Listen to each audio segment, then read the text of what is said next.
something from your book I really picked up on was that the science community had a real lack of curiosity and empathy, which I thought was Well, really that's, powerful, the empathy side as yeah. well. Well, It's that's almost what I like mean your when I say judgment, your fault, we're Puritan. We think you're personally responsible. We think your once, psychology's at fault here. That's the argument, isn't once, it? once you've decided that, you don't have to ask another question. You've basically killed any reason. So we know why over 40% of the American population is obese. They eat too much. What else do we have to ask? And if they don't eat a lot, well, then they clearly don't exercise enough. I don't even have to study their behavior to know that, because that's what the laws of physics tell me. Well, you know what? Something I actually learned from you, and I didn't actually appreciate this until actually this week, but I didn't really realize that, okay, fat being bad is the kind of, the established opinion here.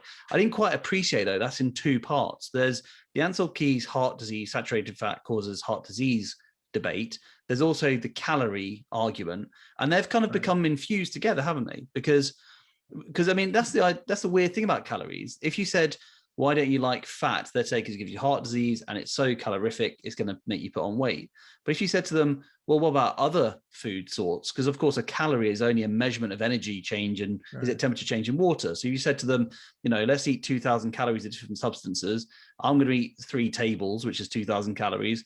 You're going to eat some coal. Somebody's going to eat 2,000 calories of plastic. You're going to eat 2,000 calories of meat, and Fred's going to eat 2,000 calories of plutonium. Let's just see how those calories, all the calories are the same. So maybe some of them are less filling than others, but they're all going to be the same number of calories. So of course, it'll have exactly the same impact to your body. When you say that, they go, that's ridiculous, but fat's different.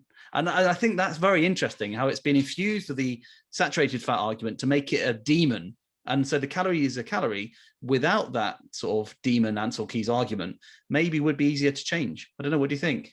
I thought so, but and it's interesting. It is changing. So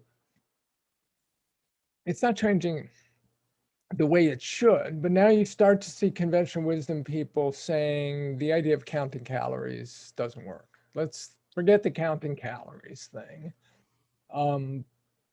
Let's get you to eat whole foods, healthy foods, get away from processed foods and ultra processed foods and sugary beverages, because we can all pretty much assume they're bad, although for unscientific reasons. And we'll hope you lose weight. And for you lose weight, you'll have to eat less. But we're hoping if you make this transition, we'll do it. So they're beginning to understand that there's some sort of what researchers have known for 100 years, which is the concept of calories is meaningless when applied to how much you're eating and weight gain.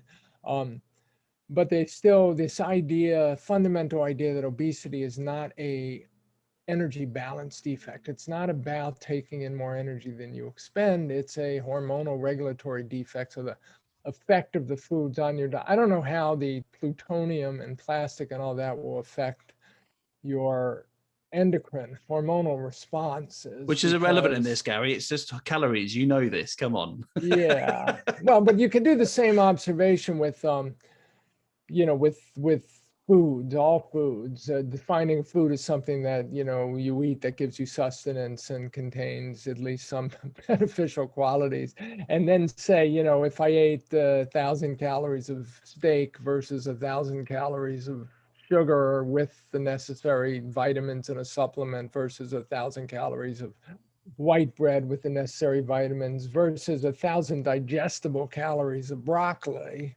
because a lot of fiber and 1,000 digestible calories, and you It's a rough night. go Yeah. through that exercise, and the assumption will still be they'll have different effects on your body for reasons we can't actually say, Yeah. but not on your weight.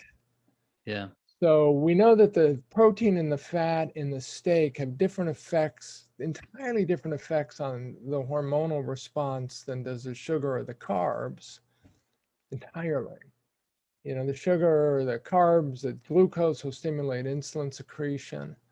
The protein, or some of it will stimulate insulin secretion, but it will also stimulate glucagon and growth hormone secretion. The fat won't stimulate either. The fat will be stored, and the fructose and the sugar will go to the liver and be metabolized in the liver, where some of it will be turned into triglycerides, which might cause some insulin resistance. So you're all going to get, you can basically look at these as all different signals, and those hormones have dramatically different effects on fat accumulation, but it doesn't matter.